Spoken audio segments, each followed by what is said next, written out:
You are listening to Bedtime Dreamy Tales. Please make sure you have subscribed to our channel for new story. Story title, The Three Languages. In the verdant valleys nestled within the heart of Switzerland, there once resided an aged count, distinguished and noble, with a lineage as ancient as the mountains themselves. This count, blessed with vast lands and wealth, was father to a single heir, a son whose inability to learn the simplest of lessons cast a shadow over the splendor of their noble life. The count, a man of wisdom and patience, had exhausted every means to kindle the flame of knowledge in his son's heart, but to no avail. Desperate and driven by a fading hope, he proclaimed, "Listen, my son, despite all our efforts, you remain unversed in the ways of the world. But fate has not yet forsaken us. I have discovered a tutor of great renown in a distant city. It is to him you must go. Perhaps under his guidance, you will find your path, with a heavy heart and a mind filled with both anticipation and trepidation." The young man embarked on his journey, leaving behind the only world he had ever known. The road was long, and the journey arduous, but the hope of proving himself worthy of his lineage spurred him on. After a year of dedicated study, he returned to his ancestral home, a home that now seemed unfamiliar and distant. His father, as alight with the glimmer of hope, inquired, "What have you learned, my son?" The reply, unexpected and bewildering, came swiftly. "Father, I have learned the language of dogs." The count, his hope shattered, could scarcely believe his ears. In despair and disbelief, he lamented, "Heaven help us.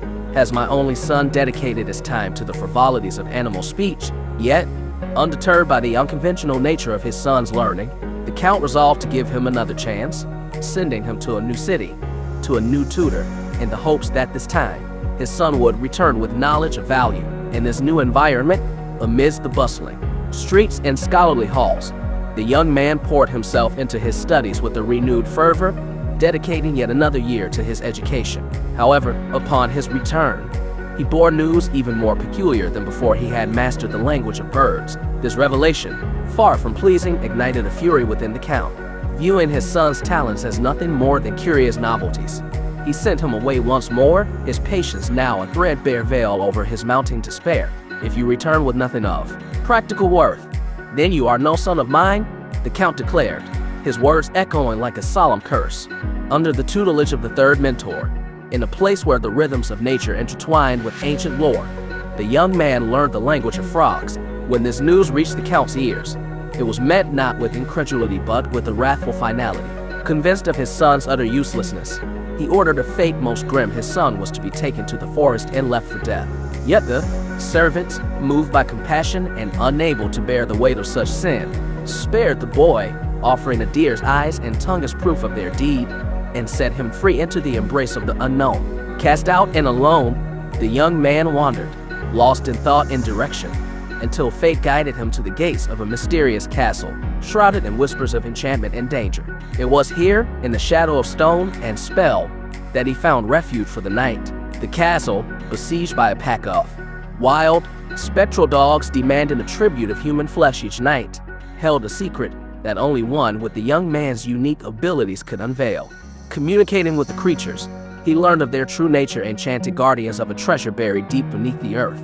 With this knowledge, the young man braved the depths, his heart guided by the languages of the animals he had befriended, and uncovered a chest of gold so vast it shimmered like a slice of the sun captured beneath the earth. Curse was broken, the land healed, and the young man, once deemed worthless, became a savior in the eyes of those he had helped. News of his deeds spread like wildfire, painting the tale of a hero who spoke the tongues of nature itself. In time, the young man felt an inexplicable pull, a call to venture forth to roam.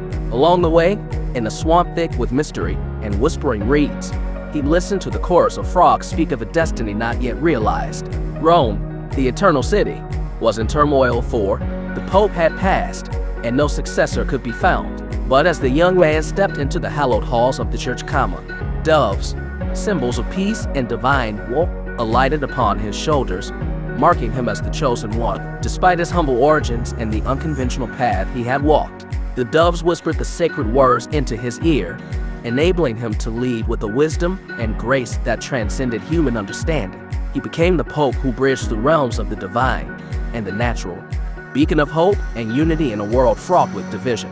Thus, The tale of the Count's son, who had seemed destined for obscurity, became a legend of unforeseen wisdom, divine intervention, and the undeniable truth that within each of us lies a unique gift, a key to unlocking doors we may never have dared to open. His journey from the depths of rejection to the pinnacle of spiritual leadership serves as a timeless testament to the power of embracing our innate talents, no matter how unconventional and the mysterious, often unexpected paths they may lead us on.